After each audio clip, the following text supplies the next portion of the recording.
Romain, donc, vous êtes en Europe. Qu'est-ce qu'on sait des circonstances? Quel est le bilan ce soir en Espagne des morts et des blessés?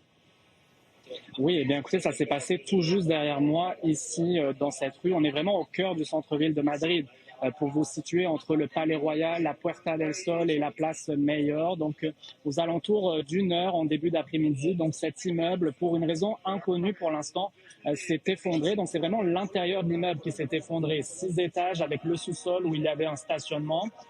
Des gens, parce qu'il faut bien comprendre que c'est une zone très achalandée au centre-ville de Madrid, beaucoup de commerces, de touristes, de passages. Alors beaucoup de gens qui ont décrit ici ne pas savoir ce qui se passait, ont décrit des scènes de chaos, un petit peu comme un séisme. Il y avait beaucoup de fumée, des débris également dans la rue. Et donc, au cours des dernières heures, les autorités ont essayé de voir si la façade de l'immeuble qui ne s'est pas effondrée permettait aux autorités de rentrer à l'intérieur pour faire des recherches parce que le dernier bilan qu'on a ce soir, eh bien, ce sont 4 personnes qui sont portées disparues et qui vraisemblablement auraient été piégées à l'intérieur de cet immeuble. Alors, les pompiers, les policiers ont pu, au cours de la dernière heure, rentrer à l'intérieur de cet immeuble avec des chiens, avec des drones pour essayer de trouver des survivants ou du moins ce qu'il en reste. Alors, ces recherches, elles vont se poursuivre, on nous dit, tout au long de la nuit et peut-être encore au cours des prochains jours également. Évidemment, Romain, chaque minute compte dans de telles circonstances. Vous en faisiez allusion, là, les témoins sur place dans ce quartier très passant disent que tout a tremblé. Là.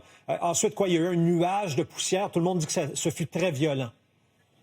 Oui, absolument. Comme un séisme, un nuage de poussière, les gens ne savaient pas vraiment à l'instant ce qui se passait. Alors tout le monde courait un petit peu partout. Il y a beaucoup de restaurants, de commerces, de cafés aux alentours. Alors tout le monde est sorti sans vraiment savoir ce qui se passait.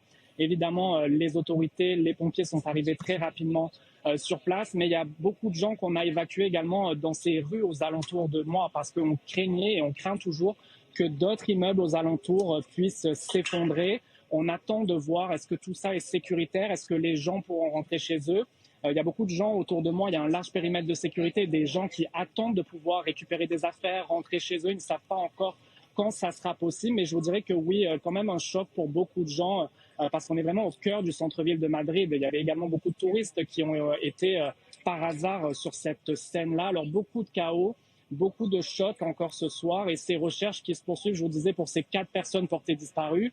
On nous dit également que plusieurs autres personnes ont été blessées, dont une dans un état grave. On a non loin d'ici installé un hôpital de campagne pour évaluer si on retrouve ces 4 personnes qui sont encore portées disparues. Mais je vous dirais que oui, c'est un choc pour ce quartier du centre-ville de Madrid. Et je rappelle, Romain, que cet immeuble, ce que j'ai pu lire, devait accueillir un hôtel. Là. Mais là, je le vois derrière vous, là, ça a l'air d'un immense champ de gravats. Dernière question rapidement, Romain. Je sais qu'il est tôt dans l'enquête. Est-ce qu'on a une idée de ce qui aurait pu causer justement l'affaissement de quelques étages? Là? On a peu d'informations encore. Ce que rapportent plusieurs médias espagnols, c'est que peut-être une dalle se serait effondrée et aurait entraîné l'effondrement de ces 6 étages. Ça reste à confirmer. L'enquête est en cours. On nous dit que c'est une enquête désormais pour accident de travail. Alors il faudra voir au cours des prochains jours les résultats de cette enquête. Vraiment, pour l'instant, tous les efforts se concentrent sur la recherche de ces gens-là. Vous entendez derrière moi encore ce soir, parce que la nuit est tombée ici, ces recherches qui se poursuivent.